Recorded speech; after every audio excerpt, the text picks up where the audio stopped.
আসসালামু আলাইকুম। আপনারা যারা এক্সভিপিএন চালাইতেছেন কীভাবে কানেক্ট করতে হয়, অনেক সময় এটা প্রবলেম করে, কীভাবে সলভ করবেন আমি দেখা দিতেছি। ফার্স্ট অফ অল আপনি প্লে স্টোরে যাবেন, প্লে স্টোরে গিয়ে সার্চ দিবেন এক্সভিপিএন, এক্স ভিপিএন। সামনে এরকম আইসা পারবো, আসলে ওয়েট করবেন, ঠিক এরকম আসবে। ঠিক আছে, এই যে না এই ভিপিএনটা এটা নেবেন। ঠিক আছে, এই যে এক্সভিপিএন, এটা আপনারা আসলে ওপেন আমার অলরেডি ডাউনলোড করা আছে। ঠিক আছে, আমি এখন ডাউনলোডে গিয়ে ওপেন করলাম। ঠিক এরকম চলে আসবে। ঠিক আছে, আপনাদের ইন্টারফেস এরকম আছে, সাইন ইন ক্লিক করবেন, সাইন ইন আছে একটা, আর নয়তো আপনি যে মি লেখা আছে এখানে মিতে ক্লিক করবেন, দুটার একটা ক্লিক করে নেবো। আমি মিতে ক্লিক করলাম, ঠিক এরকম আসবে। ঠিক আছে, ওই যে সাইনিংয়ে দিবেন, সাইনিং ক্লিক করার পরে ঠিক এরকম ইন্টারফেস আসবো।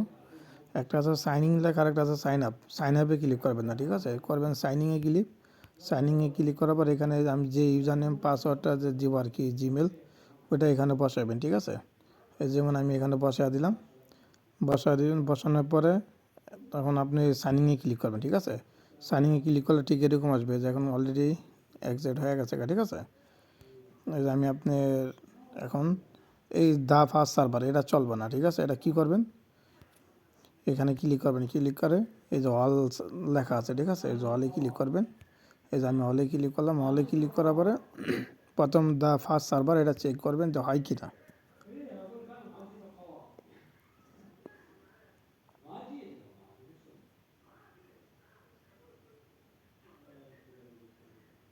এটা হইতেছে না। ঠিক আছে, এটা অনেক সময় হয় না, এটা চাইতে ভালো এই সার্ভারটা, এই যে না 5 নাম্বার সার্ভার। ঠিক আছে, এটা দিবেন, ইভরেন্স লায়ন 4 এটা দিবেন। ঠিক আছে, 5 নাম্বার এটা অ্যাভেলেবেল চলে বেশি, আর এটা সার্ভার স্পিড দেয় বলে এই সার্ভারটা ইউজ করলে। এই যে কানেক্ট হয়ে গেছে অলরেডি। ঠিক আছে, ঠিক এভাবে